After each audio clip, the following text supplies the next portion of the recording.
Adik-adik mahasiswa yang saya banggakan, Assalamualaikum warahmatullahi wabarakatuh. Mudah-mudahan kita masih diberi kesehatan dan masih mencintai Nabi Muhammad SAW. Semoga di yaumil akhir kita akan mendapat syafaat dari beliau. Baiklah, hari ini kita akan membahas tentang protista. Sebelumnya kita sudah membahas tentang Monera. Kita lihat protista itu adalah organisme eukariot yang sudah kita pelajari sebelumnya, juga sudah saya jelaskan bahwasanya organisme eukariot itu adalah organisme yang memiliki membran inti yang jelas yang memisahkan antara materi inti dengan sitoplasma. Kalau kita lihat anggota dari kingdom ini atau regnum ini atau dunia ini atau kerajaan ini, ya, kerajaan protista, secara molekular antara anggota memiliki kekerabatan yang sangat jauh. Kemudian tidak dapat dikelompokkan dalam kelompok hewan, tumbuhan, dan jamur. Jadi protista ini memiliki sifat yang unik. Dia memiliki ada karakteristik hewan di situ, ada tumbuhan, dan ada yang memiliki karakteristik seperti jamur. Tapi mereka berbeda. Kalau kita lihat bagaimana distribusinya, habitatnya itu di tempat yang lembab, lingkungan air tawar, dan bahkan ada yang hidup di air laut. Dan beberapa berasosiasi dengan organisme lain. Bisa bentuk asosiasinya simbiosis mutualisme atau bisa juga dalam bentuk simbiosis parasitisme. Untuk nutrisi, beberapa adalah organisme fotoautotrof, jadi mereka bisa melakukan fotosintesis. Kemudian ada yang kemoorganotrof dengan mekanisme pemanfaatan nutrisinya dengan holozoik dan saprozoik. Kalau holozoik pada protista ini mereka memfagositosis nutrisi yang solid, biasanya seperti sel bakteri yang ditelan oleh amuba. Dan saprozoik merupakan proses endositosis nutrisi terlarut seperti asam amino dan glukosa. Jadi mekanismenya berbeda. Ini adalah contoh holozoik di mana bakteri akan difagositosis oleh amuba.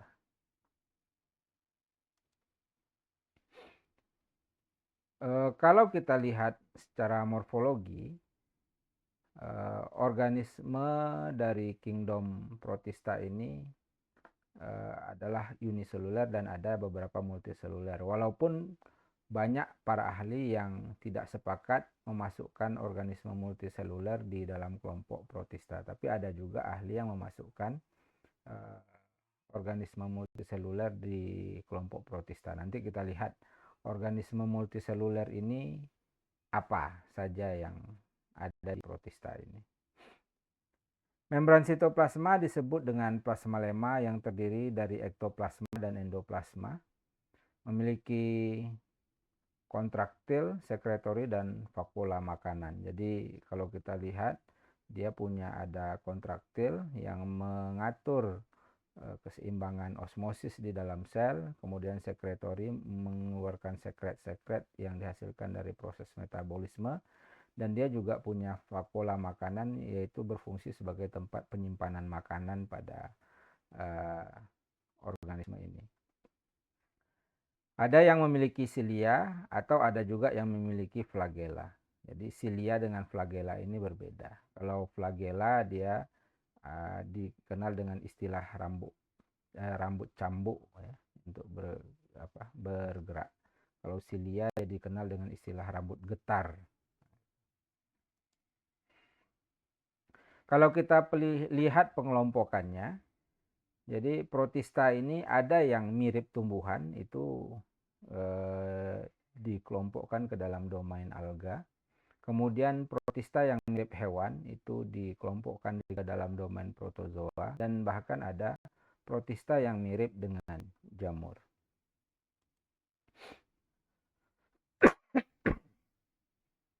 Protista mirip tumbuhan atau alga ini umumnya uniseluler dan ada yang multiseluler. Tapi para ahli ada yang bersilang pendapat bahwasanya yang masuk ke dalam kelompok protista untuk alga ini hanya yang uniseluler. Tapi seperti yang sudah saya jelaskan tadi, banyak juga ahli yang mengatakan yang multiseluler juga tetap masuk ke dalam kelompok protista.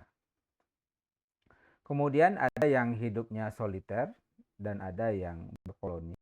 Ya, kalau soliter ini dia hidupnya sendiri-sendiri, kalau berkoloni berarti dia berkelompok. Karena dia mirip dengan tumbuhan, alga ini dia bersifat autotrof, dia bisa melakukan fotosintesis. Kemudian reproduksi bisa secara vegetatif, bisa secara generatif.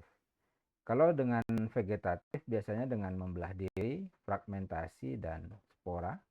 Sedangkan yang generatif itu melalui konjugasi, isogami, anisogami, dan oogami.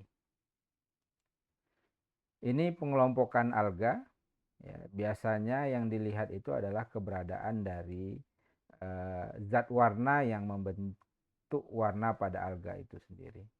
Ya, jadi ini ada kelompoknya, ada Euclanophyta. Ya.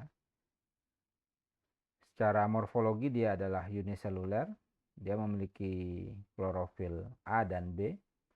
Kemudian zat makanan itu disimpan dalam bentuk paramilon. Tapi dia tidak memiliki dinding sel. Ini yang agak unik. Dia bisa melakukan fotosintesis, tapi dia tidak punya dinding sel. Jadi sifatnya seperti sel hewan. Kemudian ada Pyrophyta, ya, atau kadang dikenal juga dengan Dinoflagellata. Ini umumnya uniseluler, ya, semua uniseluler. Punya klorofil A dan C, ya. Kemudian ada xanthofil. Kemudian zat makanannya itu disimpan di dalam bentuk pati. Punya dinding sel dan ada yang tidak memiliki dinding sel. Kalau yang punya dinding sel itu dalam bentuk selulosa dinding selnya. Kemudian Chrysophyta atau golden brow alga atau juga dikenal dengan diatom. Ini juga uniseluler, memiliki klorofil A dan C. Nah, lemak zat makanan itu disimpan di dalam bentuk lipid. Nah, sedangkan dinding selnya tersusun dari silika, selulosa, kalsium karbonat, dan masih banyak lagi penyusunnya. Kemudian ada Chlorophyta atau dikenal dengan green algae atau alga hijau, merupakan organisme uniseluler. Ada beberapa yang multiseluler, ya, klorofilnya A dan B. Zat makanan disimpan dalam bentuk pati dan dinding selnya adalah selulosa. Kemudian ada Phaeophyta atau brown algae. Ya, ini multiseluler, klorofilnya A dan C, bahkan memiliki xanthofil. Zat makanan disimpan dalam bentuk laminarin, dinding selnya adalah selulosa. Kemudian ada Rhodophyta atau red algae atau alga merah, ya. Pada umumnya adalah multiseluler, memiliki klorofil A dan D, punya phycocyanin juga dan phycoerythrin. Zat makanan disimpan dalam bentuk pati atau starch ini. Kemudian dinding selnya tersusun dari selulosa. Jadi dalam pengelompokan alga ini yang dilihat pertama adalah pigmen yang nyusunnya ini. Kemudian bagaimana zat makanannya itu disimpan. Kemudian apa penyusun dinding selnya, itu yang menjadi dasar dalam pengelompokan alga ini.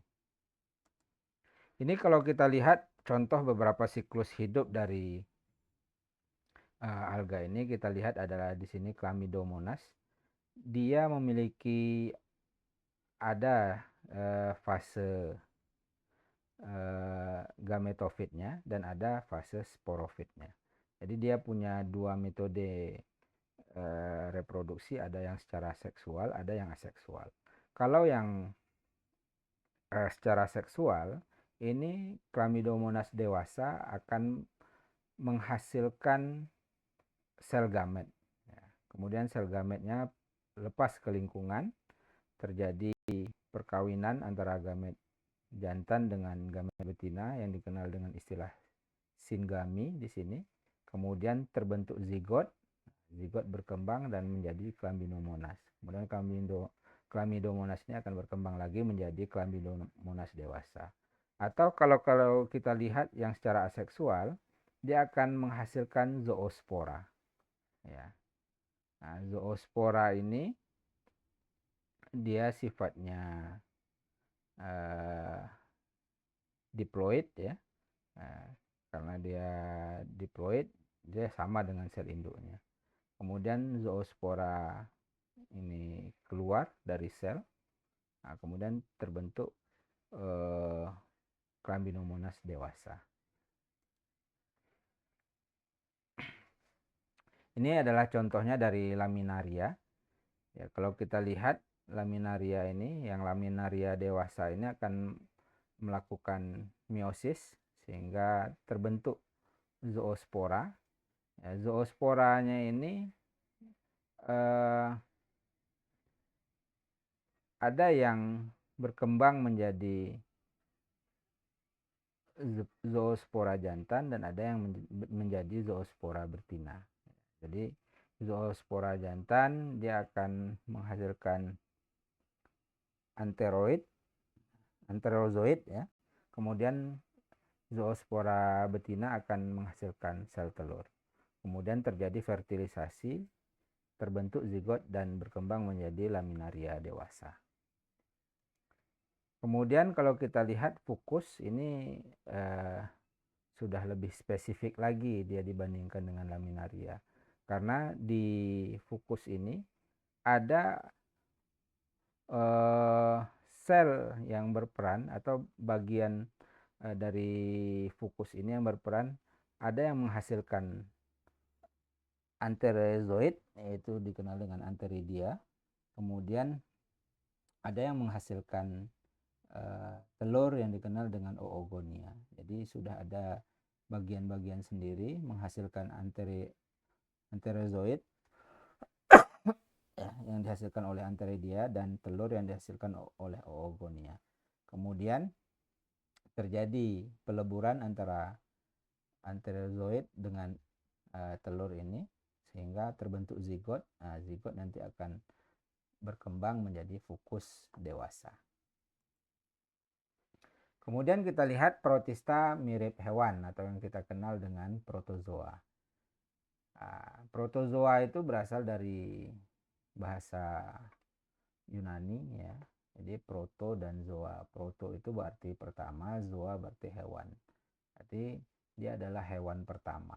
Karakteristiknya mirip dengan hewan. Dia tidak bisa melakukan fotosintesis, tapi dia hanya terdiri dari satu sel.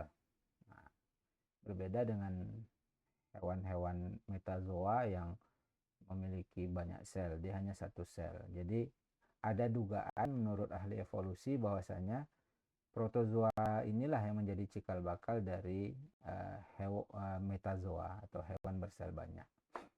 Nah, terdiri dari lebih kurang 50.000 spesies, ada yang hidup bebas dan ada yang parasit pada hewan dan manusia. Sudah jelas karena dia mirip hewan, dia pasti heterotrof. Dia tidak bisa mensintesis makanannya sendiri. Dia memanfaatkan dari alam. Kemudian sama dengan alga tadi, dia juga tetap memiliki vakuola kontraktil. Kalau kita lihat pengelompokannya ya, dari domain protozoa ini ada Mastigopora, Ciliopora, Sarcodina, Apicomplexa. Kalau filum Mastigopora ini hidupnya bebas, simbiotik atau ada yang bersifat parasitik. Reproduksi dengan pembelahan biner sederhana, bergerak dengan menggunakan flagela. Ini adalah contohnya Trypanosoma. Trypanosoma ini dia hidup di dalam tubuh lalat. Kemudian kalau lalat itu menggigit manusia, manusianya akan menderita penyakit tidur. Nah, penyakit tidur, jangan bayangkan kalian kalau kena gigit lalat itu ngantuk ya. Memang ngantuk, tapi lama-lama bisa menyebabkan kematian kalau kita terinfeksi oleh Trypanosoma ini. Kemudian ada filum Ciliopora. Ya, ini memiliki anggota terbanyak di sini. Dia paling banyak anggotanya dari filum Ciliopora. Mengapa dia disebut dengan Ciliopora? Karena dia memiliki silia. Ini silianya. Kalau kita lihat struktur selnya ada vakuola kontraktil, sitosom, sitoprok ya. Ada vakuola makanan di sini, makronukleus. Nah, kemudian makronukleus dan mikronukleus ya. Nah, jadi dia punya dua nukleus, ada yang makro, ada yang mikro. Makro ini perannya dalam mengkode enzim dan protein penting dalam proses metabolisme, sedangkan mikronukleus berperan dalam reproduksi seksual atau konjugasi. Jadi berbeda perannya di sini. Kemudian filum Sarcodina ini memiliki pseudopodia atau kaki semu, jadi dia bisa berpindah-pindah nih, kakinya bisa memanjang, memendek ini. Dia satu sel saja, memiliki kontraktil vakuola, ya, ada nukleus, ada vakuola makanan. Nah, ini adalah struktur dari endoplasmanya ya di sini, kemudian ada ektoplasma di sini. Jadi kalau dia membelah ini sangat sederhana sekali, hampir sama seperti bakteri, hanya pembelahan biner sederhana. Jadi kemudian hidup bebas dan ada yang parasit. Kemudian ini filum Apicomplexa. Nah, dikenal juga dengan filum Sporozoa atau sporozoon. Ya, dia tidak bisa bergerak atau non-motil dan bersifat parasit obligat. Ya. Dia hidupnya di dalam tubuh nyamuk. Ya, jadi kalau nyamuk itu menggigit kita, dia nanti akan berpindah ke dalam tubuh kita dan itu menyebabkan kita menderita malaria. Ini dia, Plasmodium. Kemudian ada juga protista yang mirip dengan jamur. Jadi dia seperti jamur tapi berbeda karena yang di sini dia adalah uniseluler pada umumnya. Ya. Jadi secara filogenetik dia berbeda dengan protista yang lain. Jadi antara alga dengan protozoa dengan protista mirip jamur ini itu secara filogenetiknya jauh tidak sama. Kalau kita lihat pengelompokannya ada 3 filum ya. Maaf kalau dia jamak kita sebut fila, kalau satu dia filum ya, jadi ada Oomycota, Myxomycota dan Dictyostelida. Ini kalau kita lihat ya, kalau filum Oomycota ini menyerupai fungi sebenarnya dalam strukturnya, jadi agak-agak mirip tapi dia hanya terdiri dari satu sel. Secara molekular memiliki sedikit kesamaan dengan fungi. Ya, jauh. Berperan dalam dekomposisi tumbuhan dan hewan di perairan tawar. Nah, di daratan berperan sebagai patogen tanaman pada tembakau dan kentang. Ini contoh dari salah satu anggota filum Oomycota. Nah, ini adalah proses reproduksinya. Jadi dia akan ini ya, fruiting body ini akan melakukan meiosis sehingga akan menghasilkan spora yang haploid. Jadi spora ini ada yang spora jantan dan ada yang spora betina. Jadi spora ini nanti akan melakukan fusi ya, sehingga terbentuk zigot.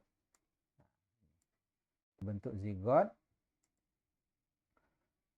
Nah, kalau dia udah fusi kan haploid ketemu haploid dia akan menjadi diploid. Nah, jadi terbentuk zigot, kemudian melakukan mitosis.